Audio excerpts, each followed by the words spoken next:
At ang pinaka-interesting dito, yung halaan nila, ang lalaki. Ito ngayon ang kanyang babanatan. Huwag mo munang pingitan. Huwag mo malalaglag yung ano. Malalaglag ba? Oy, sali, may nasabang shell.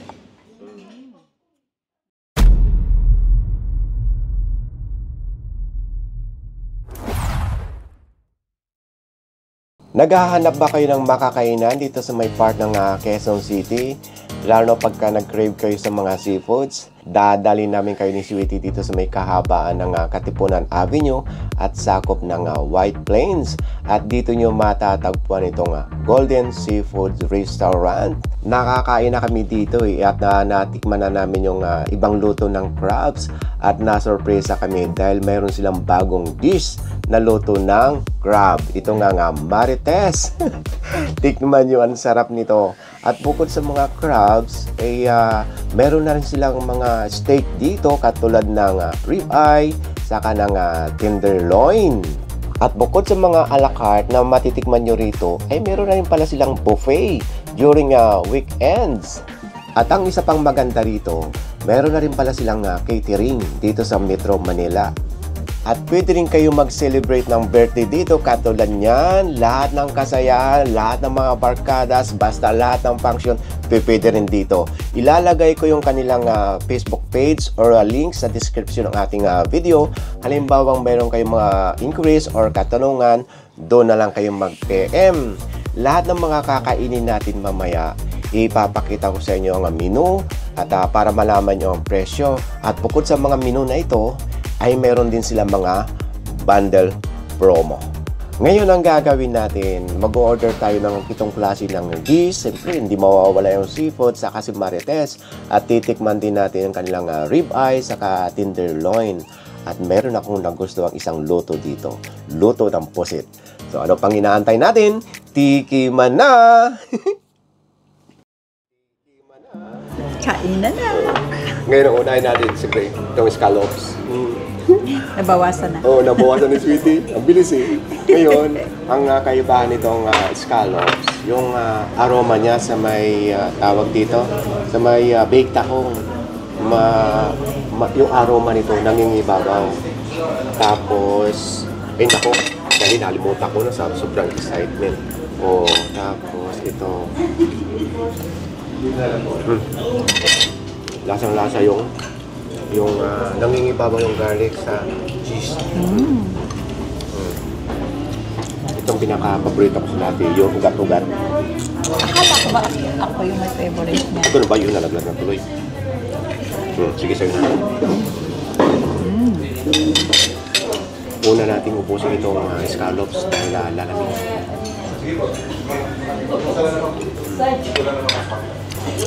At ang pinaka-interesting dito, yung halaan nila, ang lalaki. Ang pinaka-masarap niya, ganito. Pwede. Lasang-lasa yung ano niya. Yung luya. Yung sarap. leeks, Isa pa rin. Luya. Hindi ko lang alam kung merong lemongrass. Wala, no? Wala. Ang lalaki ng laman. Okay na okay ang lasa, no? Talagang guguhit yung init sa tiyan. Ano ito? Papaya o sayote? Sayote. Sayote. Ubusin natin ang halaan bago lumamig.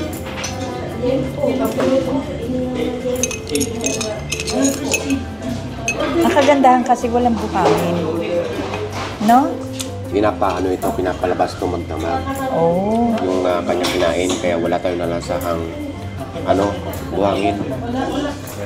Nag-order din pala tayo na baby squid. Ang cute. Ayan, Baby parating nga na. eh. Ano nga bang luto dito? Squid olive oil. Okay? Kaya minsan, medyo lihis yung paningin namin sa inyo. Ayan ang camera eh. Cellphone ang gamit namin. Nag-change plate tayo. Titikman natin itong pusit. Fried rice po, garlic rice, yang chow. Di ba? Ang cute. Baby. Thank you. Pero mo napabilog nila to. Dapat ito, di ba, liliit ang gusto. Uy, ito na yung steak natin. Sandali lang ha. Ito yung rib eye. Ito naman yung tenderloin. Tuloy natin yung baby squid mo. Ito yung pinaka-olive oil. Masarap ito sa sa rice. Para ka na rin nag-fried rice. Oo.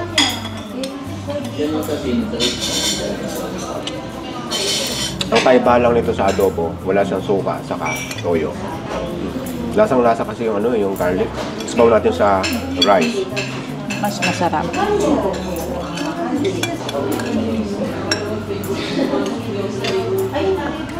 Nagustuhan ko itong yung garlic olive oil na baby squid. Kasi yung adobong pusit kasi na may tinta, di ba? Ayun yung nagpapasarap doon. Yung tinta. Huwag yung lasa ng baby squid, orderin nyo. May alimango pa ako. Ang tama dami na. ko na nakain. Tigilan na natin ang rice. Pero ang sarap talaga ng baby squid. Busin mo na lang. Ubusin ko ito. Anin ko na, tawag dito. Umpisa mo na yung Alimango crab. ko. Yung crab. Inubos talaga ako. Sarap. Masarap sa rice yung yung garlic niya pa, meron pa. Nagustuhan ko ito. Yan. Titikman natin ito ngayong kanilang steak ribeye. Tapos, ito yung kanyang sauce. Ngayon, dala hindi kumakain si Sweetie ng beef. Ito ngayon ang kanyang babanatan. Matindi. Ay, grabe. Oh. Kaya ang kanyang laman. Ikaw na muna. Ay, naiyak ka pa. Alam ko namang takan na takan ka na eh. Namis yung laman. Siyempre. Ang laki yun. Tapos, ang pinakamasarap dyan, yung garlic. Tapos, ito yung ang pinakamaganda kasi sa crab, pagka umorder kayo. Yung female, maraming aligi. Pero kukunti naman napunta sa aligi. Pero pag lalaki ang na-order nyo or in-order nyo, ito ang makikita nyo. Panay laman. Puro laman. Sagana sa garlic. Yung nagustuhan ko yung baby squid dahil sa garlic, mas lalo na siguro ito masarap ilagay ito sa rice, ano? Super sarap na yan. Ang dami ka na, hindi ka na tinipid. Ngayon, hihiwain natin itong tawag dito, rib eye. Bago mo hiwain yan, alam mo ba ang name nitong in-order ko? Alin, itong crab? Anong name? Marites.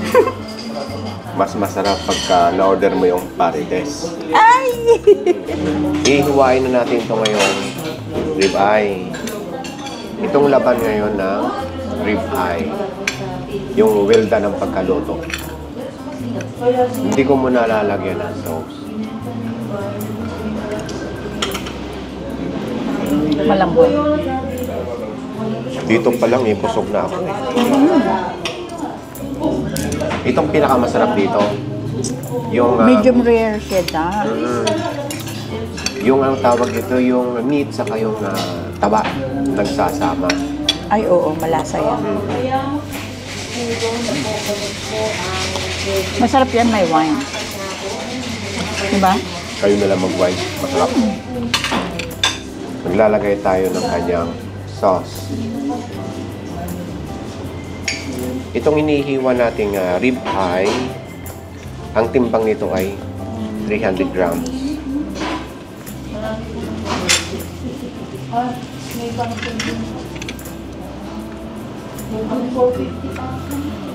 Mas gusto ko na walang sauce. Para malasahan mo na gusto. Huling-huli ko yung lasa ng steak. Sarap. Hindi ko alam. Nasa sa inyo kung Masarap yan pag salt and pepper lang talaga. Salt and pepper lang talaga. Okay na itong steak.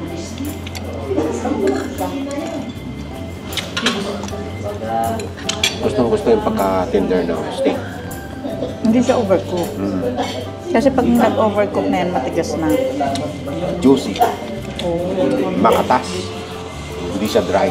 Medium rare nga siya eh. Ang tawag ba doon? Medyo rare.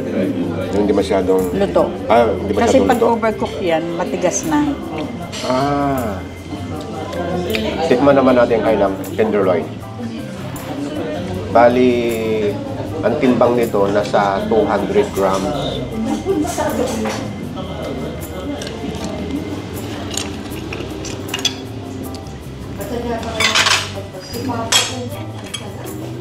So ito yung pinaka-gitna.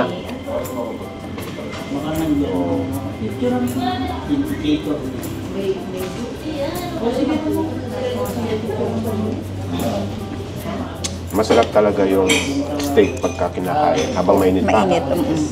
Lumamig na siya eh. Pero yung pinaka-texture ng meat ay makatender din. Ang sarap ng steak. Manamis-namis. Ubusin mo. Hindi ko kaya umbusin to. Yung sauce ng ribeye saka itong tenderloin ay iisa. Gravy. Gravy ba yan? Baga kung kumakain ng steak, ayaw ko talaga ng gravy. Ayaw ko ng sauce. Gusto ko yung talagang Original. yung original yung lasa. Salt and pepper. Okay na. May ginataan pa tayong gulay. Yun ang ating pinaka-dessert. May order akong dessert. Kaya mo bang ubusin lahat ito? Hindi. Ulam ko pa yun mamaya. Kasi tingnan niyo yung pinaka-colonia, oh. Nandlaka-laka yun. Tsaka inan ko na. Kainin ko ito sa flow. Oh, ayan, oh. Grabe na ito. Dali po. Huwag mo munang pingitan. Huwag mo malalaglag yung Malalaglag galing. ba? O, sali, may nasabang shell. Ang sarap. Pag ganito ang ulam ko, ang kakainin ko, siguradong magkakamay na ako. Lalagyan ko nitong garlic. Ito ko na ilalagay.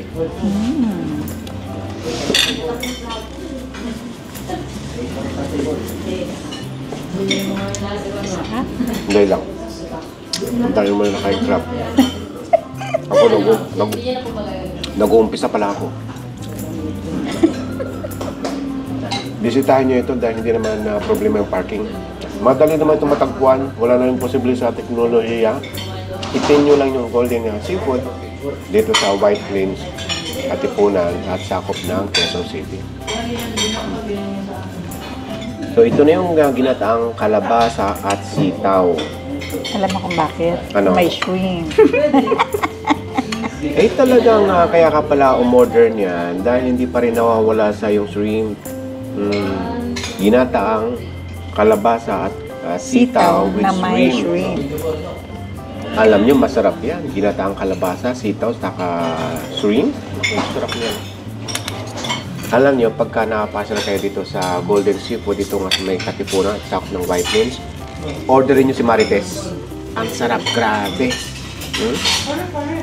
Baka sa susunod na punta nyo dito, mayroon ng parites. Mas masarap yun. Ngayon, titikman ko itong ginataang Sarap. gulay na kalabasa at sitaw.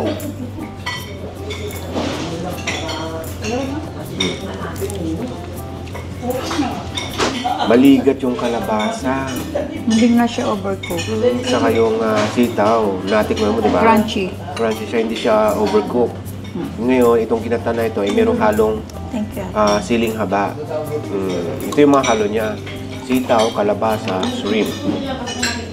Pagka ginataang gulay talagang pag-uusapan, isa na sa masarap ang ginataang kalabasa, sitaw.